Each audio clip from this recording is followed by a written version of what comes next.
Hi, I'm Rita Wilkins, also known as the Downsizing Designer. So if you are an empty nester, you might be saying, what are we going to do with the rest of our lives now that the kids are grown? What's next?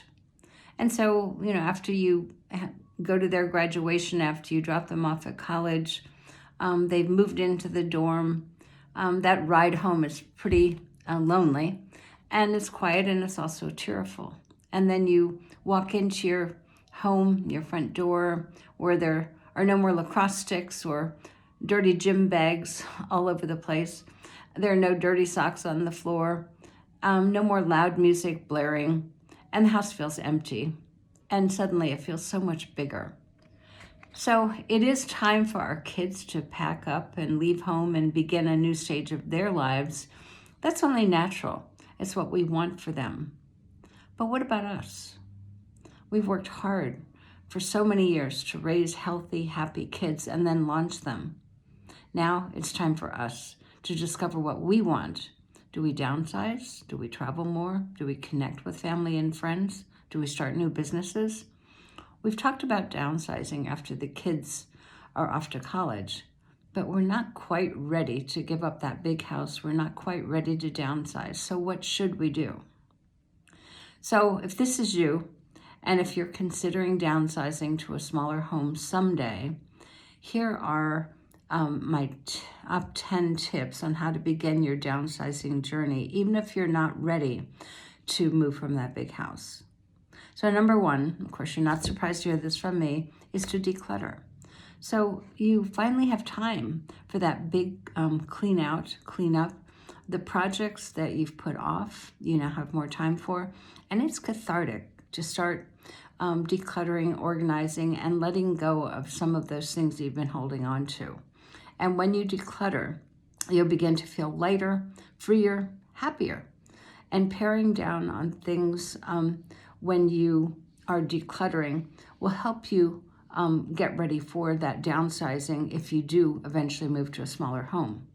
And also, you're going to have fewer boxes to move and less stuff that you have to worry about. The second thing to do is to redecorate.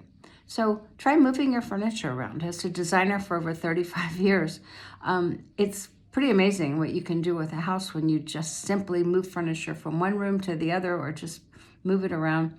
It'll give you a whole new perspective. Maybe buy a new sofa or repaint, refresh your rooms, and it'll lighten your spirit.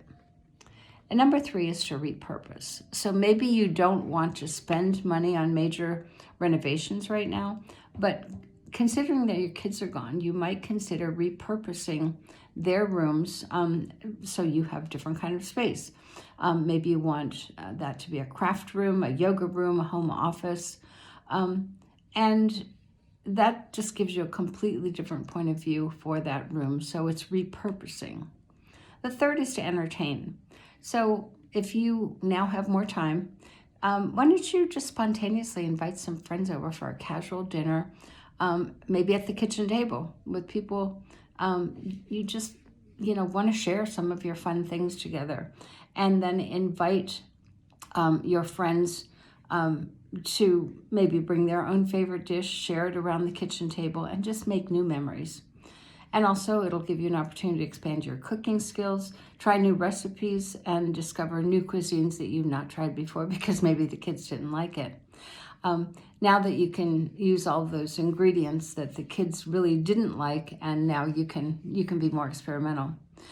The fifth thing is to reinvent. So make time for you. Now that you don't have to pick up, drop off kids, you're going to have more time. And so what do you want to do with that found time? Do you want to go to lunch with friends? Do you want to play pickleball? Do you want to read more? Do you want to write a book, start a new business, plan a getaway or vacation? Remember, this is time for you, so just reinvent what you want to do with your life. And get creative and get those juices flowing about rekindling a love for photography or learning a new skill, a new language, new instrument, dancing. The list is endless. It depends on what you want. The next thing is to house hunt. So it's never too early to start looking for a smaller home, one that will suit your new lifestyle. that you're creating. Once you have the clarity about what you want and don't want, it'll be much easier to make a decision on the right house when the time comes. And number 7 is to rethink your personal style. So not everything needs to be so practical anymore. Switch up your hairstyle, the hair color, try a new beauty routine, create a capsule wardrobe, just shake it up a little bit. Number 8 is tune up your body. So you may have been neglecting your health, your wellness, and your fitness.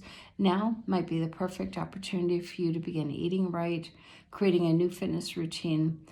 Begin by walking with a friend, learn yoga, or start a vegetable garden that you've been talking about. So spend time in nature, catch up on your sleep, and get your nails done more often. Take those long baths without kids banging on the bathroom door. Number 9 is to rediscover. So rediscover relationships. I know I've done this with my girlfriends over the last couple of years, girls that I hadn't seen in years, and just to have a weekend trip together or have them visit me or I go visit them. Spend quality time with not just your friends, but your family, your spouses and significant others. Now that you have more time, take time to be with people that matter most to you. And then develop new relationships or rekindle those old ones. Planning that girls' weekend that you've been talking about for years.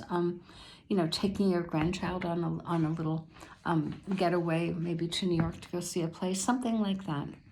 And then the last thing is to volunteer. So what better way to use your years of experience, your expertise, your knowledge, and find an organization that means a lot to you. And volunteering allows you to become more connected, to meet new people, and expand your network.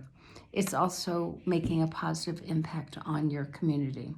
So it is time for you, as an empty nester, to design the life that you love.